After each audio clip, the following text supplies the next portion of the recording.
नमस्कार दोस्तों, Gurukul of politics पर आपका स्वागत है। मैं हूं आपका दोस्त धर्मेंद्र कंवारी और हमारे साथ मौजूद हैं हम सब के प्रिय डॉक्टर सतीश त्यागी जी। नमस्कार दोस्तों, पिछले कई दिनों से हरियाणा में एक ऐसे मुद्दे पर लोग बातचीत कर रहे हैं और मैं कहूँगा बातचीत से भी ज़्यादा वो स्वाद ले रहे हैं, और बड़ा दुर्भाग्यपूर्ण ये है कि अपने अपने क्षेत्रों में दो प्रसिद्ध व्यक्ति जिन्होंने हरियाणा का नाम रोशन किया, वो एक साथ दाम्पत्य जीवन में उन्होंने एंट्री की और अब उनकी जो लड़ाई है वो घर घर में चर्चा का विषय बन गई है।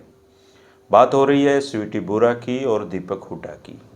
दोनों की अगर अचीवमेंट की हम बात करें तो ऐसा कोई भी पहलू नहीं है जो ज़िंदगी में उनको गर्व की भावना ना दिलाता हो, लेकिन सालों तक अफेयर में रहने के बाद शादी हुई और शादी बमुश्किल 3 साल उनकी चल पाई और आज उनकी जो लड़ाइयाँ हैं वो सड़कों पर दिखाई दे रही हैं। दोषी कौन है, कारण क्या है, ये अलग विषय है, लेकिन इस पूरे चर्चा में जो हरियाणा में टूटते हुए रिश्ते हैं, पति पत्नी के संबंधों में जो खटास है, वो एक चर्चा का विषय इसलिए ज़रूरी है क्योंकि दीपक हुड्डा और स्वीटी बुरा का मामला तो सड़कों पे आ गया। एक दूसरे की उन्होंने जब पगड़ी उछाली तो फिर उस पगड़ी में उनके सारी बातें सामने आ गई, लेकिन हजारों ऐसे युवा हैं जो घर नहीं बसाना चाहते हैं या जिनके कोर्टों में केस चल रहे हैं या फिर चलने की तैयारी में हैं। तो ये एक सामाजिक मुद्दा है कि अब शादियां नहीं चल पा रही हैं। और पिछले दिनों जब संतोष दहिया जी से बात कर रहा था तो उन्होंने कहा कि भाई साहब ये अब नॉर्मल चीज़ हो रही है, इसको इतना बड़े उस पर हैरानी में देखने के लिए की ज़रूरत नहीं है। हरियाणा में ये अब आम बात हो गई है कि रिश्ते अब चलना बहुत मुश्किल काम हो रहा है। आप जरूर इस विषय पे अपने विचार रखना, त्यागी जी से भी जानने की कोशिश करते हैं कि इसका हल क्या है, समाधान क्या है। त्यागी जी, शादी विवाह जो हमारी परंपराएं हैं उसमें ऐसा माना जाता था कि एक बार 7 फेरे लिए तो 7 जन्म का संबंध है, लेकिन ये जो समाज में बदलाव आ रहा है और इस वजह से अब जो शादियां हैं वो कम टिक पा रही हैं, इसको कैसे देखते हैं आप? देखिए, हमारी बुनियादी समस्या ये है कि हम कलयुग में सतयुग तलाश कर रहे हैं, कभी त्रेता तलाश कर रहे हैं, कभी द्वापर तलाश कर रहे हैं। हमेशा तुलना ये होगी कि हमारे यहाँ पहले चीज़ें नहीं होती थी, अब होने लगी हैं। किसी भी युग में देख लीजिए, सतयुग कलयुग की जो धारणा है पता नहीं कितनी सत्य है क्या नहीं है, लेकिन हम समय का अगर बंटवारा करें तो हजारों साल पहले जो स्थितियाँ थीं उनमें परिवर्तन आते रहे। समय कालांतर में परिवर्तन चलते रहते हैं, समाज बदलता है। आज का जो बदलाव है उसमें सबसे बड़ी बात यह है कि सूचना के माध्यमों ने इसको इतना व्यापक कर दिया है कि आज कहीं कोई घटना घटित हो दुनिया के किसी भी कोने में तो उसकी चर्चा हो जाती बहुत ज़्यादा। और जैसा आपने कहा कि ये वाला जो था, हाँ, इनके तो मतलब ऐसी बातें सामने आ रही हैं जो मतलब बहुत ही शर्मनाक है, आनी नहीं चाहिए थी। तो अब चूंकि आ रही हैं तो आ किस लिए रही हैं, तो इनको दिखाने वाला जो माध्यम है वो भी मौजूद है और उस माध्यम की अपनी टीआरपी बढ़ाने के भी अपने गेम है। और दूसरी ये जो पीढ़ी है इसमें मैंने एक चीज़ देखी है कि ये चीज़ों को छुपाना नहीं जानती, दबाना नहीं जानती, ये जो कुछ है खुलेआम है, निकालते हैं। तो केवल दाम्पत्य जीवन की बात नहीं है। आप ये देखिए, आज आपको कभी रेयर ही सुनने को मिलेगा लैला मजनू, हीर रांझा, शीरी फराज जैसी चीज़ें। इन्हीं प्रेम तत्व में जो एक त्याग की परंपरा थी वो समाप्त हो गई, खत्म हो गई जी। आज की पीढ़ी से जब कभी मेरा बच्चों से संवाद होता है तो उनके यहाँ नई टर्मिनोलॉजी आ गई है। फ्रेंड है, रिलेशनशिप में है और पता चला फिर ब्रेकअप हो गया। ये चीज़ें कभी सुनी थी हमने? तो सुनी नहीं, तो मैंने तो अपने जीवन में कभी नहीं सुनी जी। लेकिन अब ये न्यू नॉर्मल होती जा रही हैं। अब इनको धीरे धीरे आपको एक्सेप्ट करना पड़ेगा। जैसे पश्चिमी के देशों में हुआ है, वहाँ भी पहले बहुत क्लोज्ड सोसाइटी थी, बड़ी कंजर्वेटिव सोसाइटी। अच्छा। आज भी आप देखेंगे वहाँ कंजर्वेटिव पार्टियाँ भी हैं, वो पॉलिटिकल कंजर्वेटिव ग्रुप्स भी हैं और प्रगतिशील और उदार इस तरह के लोग भी हैं। तो ये जो क्लैश है ना, अब ये घटना घट गई तो नई पीढ़ी के आप बच्चों से बात किए तो उनको इसमें कोई आश्चर्य नज़र नहीं आएगा, वो नॉर्मल है उनके लिए। हाँ।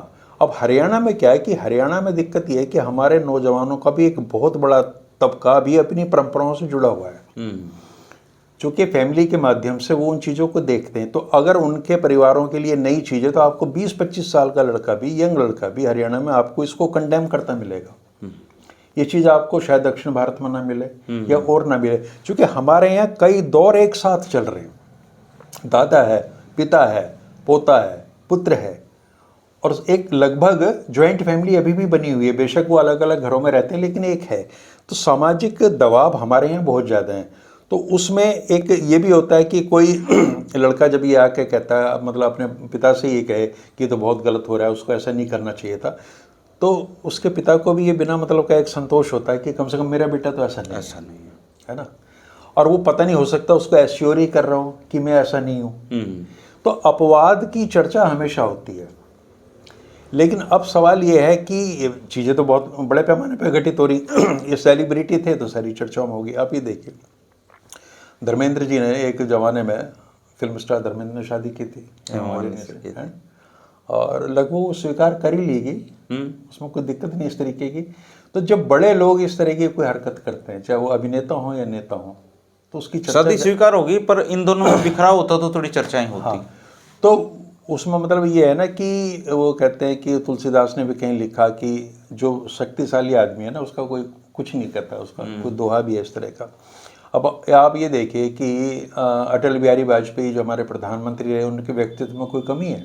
कोई कमी नहीं। बहुत अच्छे आदमी थे, सारी चीज़ें थी, लेकिन उनके जीवन में एक महिला थी जिसके साथ वो लिव इन में रहे, उनकी प्रेम कहानी भी है। तो समर्थकों ना दोष गोसाई वाली बात है। अब अटल जी का आप क्या बिगाड़ोगे? या राजीव गांधी इटालियन लड़की से शादी करते हैं, अब क्या करेंगे? या इंदिरा जी एक पारसी समुदाय के व्यक्ति से शादी करती हैं, तब भी कुछ नहीं हुआ। डॉक्टर राम मनोहर लोहिया जैसा दिग्गज नेता, वो भी लिव इन में रहा, रमा मित्रा के साथ में रहे, उन पर तो कोई आवाज़ नहीं उठी। तो ये जितने बड़े हमारे पॉलिटिकल आइकॉन्स, गांधी जी के विषय में बहुत सारी चीज़ें कही जाती हैं, नेहरू जी के बारे में भी कही जाती हैं, इवन जो मौजूदा हमारे जो लीडर्स हैं उनके बारे में भी कही जाती हैं। मोदी जी तो के बारे में एक तबका ऐसा है समाज का जो समर्थ है कि आप उसकी गलती को कंडेम नहीं कर सकते, उसकी आलोचना नहीं कर सकते। ऐसे ही जो अभी ये सेलिब्रिटी अगर बहुत बड़े स्तर के होता है ना, अभी वो स्तर पाया नहीं। और ये हरियाणा के अलावा कहीं कोई चर्चा नहीं है। उत्तर प्रदेश का आदमी संबंध के बारे में नहीं सोच रहा, ना दक्षिण भारत में क्यों सोच रहा है, ना कहीं उड़ीसा में सोच रहा होगा, हरियाणा में है। क्योंकि दोनों हमारे ही हैं बच्चे। और हमारा समाज इसको कोई बहुत अभी अच्छी चीज़ें, परिवर्तन को हमारा समाज जो है, हरियाणवी समाज, वो धीरे धीरे स्वीकार करता और कंप्लीटली नहीं करता।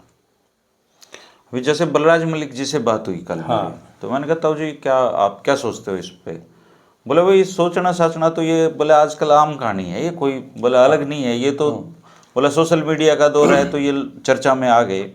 लेकिन बोला तूने देखा होगा ये छोरी ने गलती कर दी, उस पर हाथ नहीं उठाना चाहिए था। मतलब हर आदमी कुछ ना कुछ अपनी परंपराओं से चिंतित है इन चीज़ों को लेकर। अब हमें उन कारणों में जाना होगा कि ऐसा क्यों हो रहा है। चूँकि इसके एक प्रकरण को आप छोड़ भी दें तो बहुत ये है कि पति पत्नी में अंडरस्टैंडिंग बन नहीं पा रही। उसकी वजह बहुत सारी है, सामाजिक स्तर पर, मनोवैज्ञानिक स्तर पे। लंबे समय तक स्त्री को दोयम दर्जे का नागरिक माना गया, दोयम दर्जे की उसकी हैसियत थी, और उससे यह अपेक्षा की जाती थी कि वो एक विनीत प्राणी की तरह जो पति कहेगा या परिवार कहेगा उस पर वो हाँ भरती रहेगी। और लंबे समय तक ये चीज़ें चली, और इसको हमारे यहाँ एक बहुत बड़ा सद्गुण माना गया कि कोई नारी है, वो अपने ऊपर अगर अत्याचार भी हो रहे हैं तो वो उसका विरोध नहीं कर रही, वो सबको खिला के खाना खा रही है, ये बहुत अच्छी चीज़ माना गया। बेशक उसको भूख लगी क्या हो, वो पर्दे में रह रही है, वो ठीक से मतलब वो ऑक्सीजन भी नहीं ले पा रही, मतलब तमाम जो उसकी चीज़ें थी उसको हमने बंदिशें लगाई। किसने थी? लगानी नहीं चाहिए थी ना कायदे से। तो क्योंकि एक दौर ऐसा था, कभी आप जिस सतीत की बात करते हैं, हमारे पर्दा प्रथा भी नहीं थी, और हमारे तो नारी और पुरुष मतलब शास्त्रार्थ होते थे पीछे, स्वयंवर की प्रथा थी। अभी सीता जी ने माला डाली रामचंद्र जी के गले में, आप कहीं देखिए कोई पर्दा नहीं है, और यानी कि उनको अपना पति चुनने की भी स्वतंत्रता थी। तो इतना खुला समाज था। उसके बाद में विभिन्न कारणों से जो है चीज़ें बदलती चली गई। तो ये सारा चीज़ है, जब भगवान श्री कृष्ण का चरित्र आप अपनी माइथोलॉजी से चीज़ें लेते हैं ना, और उन्हीं का उदाहरण देते हैं, तो वहाँ ऐसी कोई चीज़ नहीं है। अब राधा से उनका प्रेम था, और इसके आप कैसे व्याख्या करेंगे? राधा उनकी पत्नी नहीं थी, तो प्रेम क्यों था? वो कहे जी भगवान है, वो तो सबसे प्रेम कर सकते हैं, वो तो हजारों की संख्या में गोपियाँ थी, उनसे भी प्रेम कर सकते थे। और किया भी उन्होंने। लेकिन फिर वही है कि अब कृष्ण है, उनको आप क्या कहोगे, और आज भी आप जस्टिफाई करोगे उन चीज़ों को। एक समय था कि हमारे यहाँ पोलीगैमी, पोली एंट्री थी, यानी बहु विवाह की प्रथा थी, कई की पत्नियां रखी जाती थी और उनको भी स्वतंत्रता थी। द्रौपदी जी का उदाहरण भी आपके सामने। हमारे साथ पैराडॉक्स ये है कि हम इन सारी चीज़ों की भी पूजा करते हैं, अर्चना करते हैं, आराधना करते हैं कि ये भी सब अच्छा था, और जो अब इस तरह की चीज़ें हैं उनका वो संशोधित रूप है, अब इनकी हम आलोचना करते हैं बैठ के। है क्या भाई, दो प्राणी हैं, दो ह्यूमन बीइंग हैं, उनके अंदर किसी चीज़ को लेके टकराव हो रहा है, वैचारिक भिन्नता है, तो वो कैसे डील कर रहे हैं। सारे घरों में ही सारी चर्चाएं होती हैं दुनिया भर सर की। दो चीजें यहाँ पे आती है कि पति और पत्नी के बीच में तनाव है किसी बात को लेके, और वो इस हद तक बढ़ गया है कि वो कंट्रोल नहीं हो रहा, तो वो सोशल मीडिया पे आके अपनी बात रखें, या फिर ऐसी सूरत में उनके परिवार की क्या भूमिका होनी चाहिए, ये एक मतलब युवाओं के लिए गाइडलाइन होनी चाहिए। देखिए दिक्कत ये भी है हमारे युवाओं के साथ, क्या हर पीढ़ी का जो भी युवा रहा है उसको एक ये वहम रहता है कि अब मैं बड़ा हो गया हूँ तो सारी समझ मुझ में है, तो वो अपनी फैमिली के जो सुपीरियर लोग हैं, जो जिनकी उम्र ज़्यादा है, उनसे कभी कंसल्ट नहीं करते, उनके अनुभव को नहीं जानना चाहते। और हो क्या रहा है कि बहुत लंबे अरसे तक जो दोयम दर्जे का रिश्ता वो रही, हैसियत रही है नारी की, उसमें बड़ा भारी बदलाव आ रहा है। आप कभी सोच सकते हैं कि हमारी बेटियां आपसे 50 साल पहले क्या करती थी, आज वो ओलंपिक में मेडल ला रही हैं, वो पुरुषों के जो क्रीड़ाएं हैं, जिनके जो क्षेत्र हैं उसमें दखल देके अपने आप को सिद्ध कर रही हैं, वो हवाई जहाज उड़ा रही हैं। अब इन बच्चियों को जिन्होंने उड़ान भरनी शुरू करी, आप अपने हिसाब से हाँक नहीं सकते, मतलब ये बराबर का वो मांगती हैं। हाँ, और इनको पूरी जो दुनिया का एक्सपोजर हो रहा है इनके सामने। आज सुनीता विलियम्स की कहानी देख रहे हैं आप, कितनी सी उनके शायद एक बच्ची है सुनीता विलियम्स के, तो अब ये देखिए कि ये इनको प्रेरणा मिलती है इन चीज़ों से कि सुनीता विलियम एक बहुत बड़ा आदर्श हैं, और उनके परिवार में एक बेटी है, तो अगर इनके भी एक बच्ची ही होगी तो इन्हें कोई दिक्कत नहीं है, और होनी भी नहीं चाहिए कायदे से। तो इस तरह के उदाहरण के साथ ये लोग जी रहे हैं, नई पीढ़ी। इनके पॉलिटिकल, सोशल, रिलीजियस आइकॉन इनके और तरह के हैं। हमारी जो पुरानी पीढ़ी है, जो मैंने कहा हमारे साथ दुर्भाग्य ये है, या सौभाग्य मान लीजिए, जैसे जिसका मन करे, कि हमारे नौजवानों का भी एक बहुत बड़ा तबका रूढ़िवाद से ग्रस्त है। वो उस पुराने समाज की हाँ में हाँ मिलाता। इसलिए आप सोशल मीडिया पे जो देख रहे होंगे ना आलोचना, सोशल मीडिया पे आपको 60-70 साल का आदमी कहाँ मिलेगा, नहीं है वो, पर मतलब उतना एग्रेसिवली, लेकिन मैं नए बच्चों को देख रहा हूँ कि वो उस पर लंबी लंबी पोस्ट लिख रहे हैं, उसको कंडेम कर रहे हैं सारी चीज़ों। तो हमें बुनियादी चीज़ ये समझनी चाहिए कि आज की स्त्री, आज की लड़की, वो कोई 60 के दशक की, 50 के दशक की या 100 साल पहले की नहीं है। आज उसके वो अपने अधिकारों के प्रति जागरूक है, उसको एक सम्मान चाहिए जो मिलना चाहिए उसको, वो उसकी हकदार है, वो जा रही है बाहर, वो अर्निंग हैंड है, वो पैसा कमाती है। आज वो केवल पति के या परिवार के जो चीज़ें मिल रही हैं उस पर केवल ऐश नहीं कर रही, वो आउटगोइंग है, बाहर निकल रही है, अपने निर्णय खुद ले रही है। अब एक मैनेजर के रूप में, एक साइंटिस्ट के रूप में, एक प्रोफेसर के रूप में लेडी की जो भूमिका है, अब वो जब घर में आती है तो आके फिर वो वही उसको ये शिक्षा दी जाती है कि अब जो तुम्हारी जीवन अब शुरू हो रहा है, बाहरी जीवन के बाद में, ये परमेश्वर हैं और ये सर्वज्ञाता हैं और यही महत्वपूर्ण निर्णय ले सकते हैं, आपकी इसमें कोई भूमिका तो वो मानती नहीं, तो वो इन चीज क्यों माने। हमें दूसरी बात यह है कि हम स्पेस नहीं देते किन्हीं को। हमने ये स्पेस तो दे दिया कि माँ बाप से अलग होकर आपने रहना शुरू कर दिया अलग, ये बहुत फिजिकल सा स्पेस है। स्पेस देना है आपके दिमाग में, अपने स्पेस दीजिए। तो पति हमारे जो है ना, जो हमारी जो पुरुष है, वो आज भी इतना लिबरल नहीं हुआ कि वो इतनी छूट उसको दे दे। उसको कहीं ना कहीं वो पितृसत्तात्मक व्यवस्था जो वामपंथियों की शब्दावली है, वो उसमें जीता है। और स्त्री जो है वो कोई बहुत लंबी चौड़ी चीज़ें नहीं मांग रही, वो एक है कि मेरी एक आइडेंटिटी है, मेरी एक अस्मिता है, मेरी एक पहचान है, और उसके साथ मैं समझौता नहीं करूँ। तो कलह की वजह बड़ी ये भी है, ये है कि उसने प्रूव किया। आप देखेंगे कि जो लड़कियां ऐसी हैं ना, सामान्य हैं, मतलब बहुत ज़्यादा ठीक है, तो वो नॉर्मली है, वहाँ कोई लंबी चौड़ी दिक्कत नहीं है। दूसरे जो चीज़ें बाहर नहीं आती ना, हमारे यहाँ जो बताया गया है कि लड़की जब गई है, विदा हुई है, तो परिवार की प्रतिष्ठा जिसमें वो पैदा हुई है, वो सब उसके सिर पे, उसकी जिम्मेवारी है कि इस परिवार की रक्षा करनी है, उस परिवार को जो है वो भी करना है। तो इतनी बड़ी नैतिक जिम्मेवारियां दे रखी हैं उस बच्ची पे, 18, 20, 21, 22 साल की जो है, इतनी जिम्मेवारियां हैं कि वो पिता के परिवार के भी प्रतिष्ठा पर आँच नहीं आने देगी, पति की भी नहीं आने देगी, उन पे भी नहीं आने देगी। इतनी जिम्मेवारी कभी पुरुष ने अपने ऊपर ली है? सही बात है। दूसरे, वो होम मेकर नहीं रहेगी, वो बच्चों में भी अपना टाइम दे रही है। फिर वो आप ये देखना, पुरुष से ज़्यादा बच्चों के भविष्य को लेकर चिंतित वो लड़की है। तो इतनी सारी भूमिकाओं में आज की नारी आ गई है कि वो इस तरह के जब दबाव उस पर पड़ते हैं तो वो थोड़ा बिफर जाती वो, है ना। और मीडिया तैयार बैठा उन चीज़ों को बाहर लाने में। मैंने ऐसे ऐसे लोग देखे हैं, व्यक्तिगत जीवन में मैं जानता हूँ, मेरे एक मित्र हैं, उनका तलाक हुआ है 55-56 साल की उम्र में। मैंने यार आपने 30 साल लगभग वैवाहिक जीवन के गुजार ली, अब क्या जरूरत पड़ेगी? बोले हम में शुरू से ही अंडरस्टैंडिंग नहीं थी और मैंने इनको वो तमाम चीज़ें दी जो इनको चाहिए थी, अच्छी बड़ी पोजीशन में थे वो। मैं उनकी भाषा को देख रहा था कि वो तब भी यही कहते होंगे मैंने इनको दी है? यानी आप दाता हो। वैसे तो हम मतलब मैं सबके लिए जनरलाइज ही कर रहा हूँ इस बात को। अगर मान लो एक दिन ऐसा कोई अवसर आए कि पति और पत्नियों दोनों को ये चॉइस हो कि आप आज के दिन छोड़ना चाहो तो इसको हमेशा के लिए छोड़ सकते हो, कोई दिक्कत नहीं है इसी पल में, तो मुझे लगता है कि आधे से ज़्यादा तो घर ही उजड़ जाएंगे एक दिन में। बेशक उजड़ जाएं, लेकिन मैं आपको बता दूं सच ये है भारतीय समाज की बात कर रहा हूँ मैं, और उसमें शायद मेरा अनुभव भी कहीं शामिल हो, कि एक ख़ास उम्र में आप छोड़ दो, इस तरह की हरकत कर दो तो समझ में आती है, लेकिन 40 के बाद पत्नी को बेशक आप झेल रहे हो, कथित रूप से झेल रहे हो, अगर वो आपकी ज़िंदगी से चली गई तो जीना मुश्किल हो जाएगा। मैंने कई लोगों को देखा है 50 के बाद जिनकी पत्नी गई हैं सर, वो रोज याद करके रोते हैं, उनको रोज उसकी कमी खलती है। हाँ, चूँकि आप हमारे हिंदुस्तानी समाज की बड़ी विशेषता है कि हम कलह के साथ जीना सीख लेते। एक तो हमारी ताई वो बहुत झगड़ते थे, वो जब चली गई तो मैंने कहा अब तो आप खुश रहा करो, अब तो वो चली गई। बोला रहा लड़ने वाला भी नहीं रहा कोई। तो वही मैं कह रहा हूँ ना कि आपकी कंडीशनिंग इस तरह की हो जाती है कि बेशक आप उसको पसंद नहीं कर रहे, क्या नहीं कर रहे, वो क्षणिक चीज़ें हैं, वो कोई स्थायी चीज़ें नहीं है। अगर वो बीमार पड़ जाएगी आपका सारा वजूद हिल जाएगा।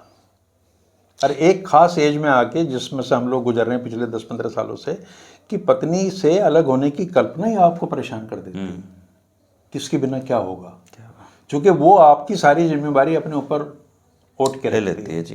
तो उसमें कई सामाजिक कारण भी हैं। एक तो यही कि उसकी एक आइडेंटिटी की लड़ाई, आज की हमारी बच्चियाँ जिन्होंने प्रूव किया अपने आप को, वो उस तरह का सम्मान चाहती हैं। हाँ, ये कोई आदर्श स्थिति नहीं है कि मीडिया में आके मारपीट खुद ही इस तरह की चीज़ें करो। तो इसको जो नई जनरेशन है वो इसको ठीक है, वो नॉर्मल मानते हुए भी इसको पसंद नहीं कर रही। आप सभ्य तरीके से, विधिक कानूनी तरीके से अपना सेपरेशन कर सकते हैं, व्यवस्था है। अब देखिए, कई बार मैं देखता हूँ सोशल मीडिया में लिखा होता है कि हिंदी में, ये भारतीय समाज में तलाक शब्द का कोई हिंदी बताइए। हम कितने खुश होते हैं कि तलाक उर्दू में है, डिवोर्स आपके अंग्रेजी में है, हमारी कल्चर में नहीं है। हमारा है विवाह विच्छेद, है ना। तो वो कहेंगे ये तो ज़बरदस्ती आप थोप रहे हो, हम क्यों, वो मान के चलेंगे हमारे ये चीज़ें हैं नहीं। बट हमारे यहाँ उस वक्त में जब ये सारी चीज़ें नहीं थी तो और तरह की व्यवस्थाएं थी। पॉलीएंड्री, पॉलीगेमी की जो मैं बात कर रहा हूँ वो थी वहाँ पे, और उस समर्थ लोग उन चीज़ों को। तो इसका इलाज तो यही है सर कि बच्चों को ये बताया जाना चाहिए शुरुआत से ही कि जिस तरह आपकी एक आइडेंटिटी है उसी तरीके से आप जिसके साथ शादी करने वाले हैं उसकी भी एक आइडेंटिटी है, चाहे वो लड़का हो चाहे लड़की हो, और दोनों को ही अब साथ काम करने होंगे, दोनों को ही एक दूसरे का सम्मान करना पड़ेगा। देखिए, ये बदलाव है। मैं आपको बता रहा हूँ, मैंने ऐसे ऐसे बच्चे आज की डेट में देखे हैं कि वो बहुत अच्छी सैलरी उनको मिलती है, लेकिन उनको कुकिंग भी आती है। वो अपनी पत्नी के साथ कामों में हिस्सा बटाते हैं। अगर कोई बाहर का आदमी देखने, मान लिया गाँव से निकला हुआ कोई लड़का तरक्की करके एक मुकाम पर पहुँच जाए और गाँव वाले उससे उस स्थिति में मिलना है जब वो सब्जी काट रहा हो, तो उनकी क्या सोच होगी, यार इस दिन के लिए पढ़ाया था। तो हमने जो काम का, श्रम का विभाजन कर रखा ना कि ये काम पुरुषे है, ये नारी सुलभ है, ये नहीं चलने वाली चीज़ है आज की ज़िंदगी में। तो ये सब बराबरी का मामला है। और अगर इस तरह की चीज़ें सामने आती हैं सर, उसमें तो मैं कहता हूँ गलती लड़का और लड़के के साथ साथ परिवार की भी है। उन्होंने इन चीज़ों को भारी क्यों आने दिया?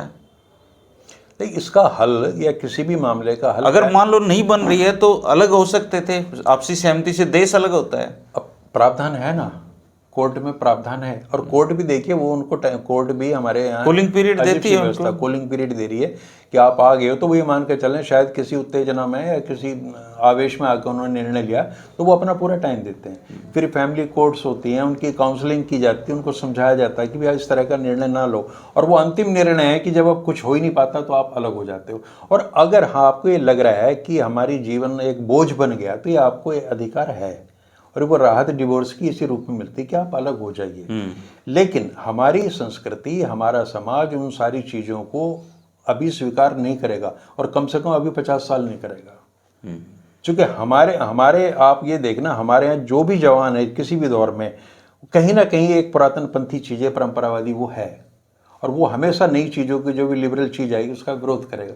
अब देखो ना, अब राजनीतिक स्तर पर देखिए ना, अब लिबरल कह के गाली दी जाती है। लिबरल प्रगतिशील होना तो अच्छी बात है, इसमें गाली क्या बात है? यूँ तो फेमिनिस्ट होना भी अच्छी बात है, फेमिनिस्ट होना भी अच्छी बात है। तो आप यही है कि एक अंडरस्टैंडिंग आपने करनी है। वो कहते हैं कि भाई कुंडली मत मिलाओ, पहले दोनों के साइकोलॉजिकल ट्रेट्स मिला लो आपस में। तो एक पीरियड देना चाहिए। अभी भी हम ज़्यादा से ज़्यादा इतने खुले हैं कि जी लड़की देखने गए, वो आई, उसने चाय रखी, और हम 10-15 मिनट का टाइम दे देते हैं कि आप बातचीत कर लो। उस समय में वो अपना बेस्ट देते हैं एक दूसरे को।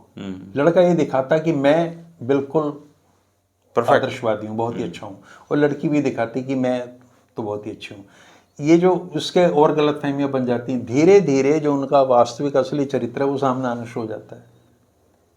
वो लड़ेंगे, लड़ना झगड़ना मानवीय चीज़ें, कोई बुरी बात नहीं है, लेकिन उसका भी एक तरीका है, चीज़ों को आप कैसे उसको प्रेजेंट कर रहे हैं। और ऐसी जो क्रोध की स्थिति है वो तो आनी नहीं चाहिए कभी भी। और आपके मान लिया पेरेंट्स से बात नहीं कर पा रहे तो और कोलिग्स, और आजकल तो प्रोफेशनल सर्विसेज हैं, साइकोलॉजिस्ट आपको बता देंगे कैसे करना है, बता देंगे। ये जो स्थिति है, इसकी इनके संबंध विच्छेद हो या अलग अलग रहे, इसमें हमें कोई आपत्ति नहीं है, कोई दिक्कत नहीं है। बट जो तरीका अपनाया गया है, जो मारपीट हुई है, जो वीडियोस आए हैं और तरह तरह की लांछन लगाए जा रहे हैं, वो दुर्भाग्यपूर्ण है। और मुझे लगता है कि ऐसे लोगों पे जिन पे समाज प्राउड करता है, चाहे लड़की पे हो, ये गाइडेंस मिलती है एडवोकेट से। अब जैसे उस बच्ची का मैंने देखा, वो ये कह रही कि मुझे कुछ नहीं चाहिए इससे, मुझे मुक्त कर दे, है ना।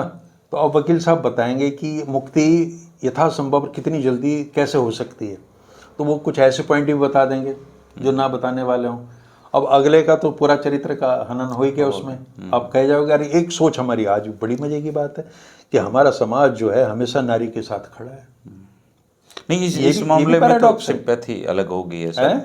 अब देखिए, इस मामले में पूरा समाज दो बटा हुआ है बिल्कुल। समाज का अधिकांश भाग लड़की के साथ मिलेगा आज भी आपको, चूंकि हमें मनाही है कि हम पुरुष के साथ नहीं खड़े।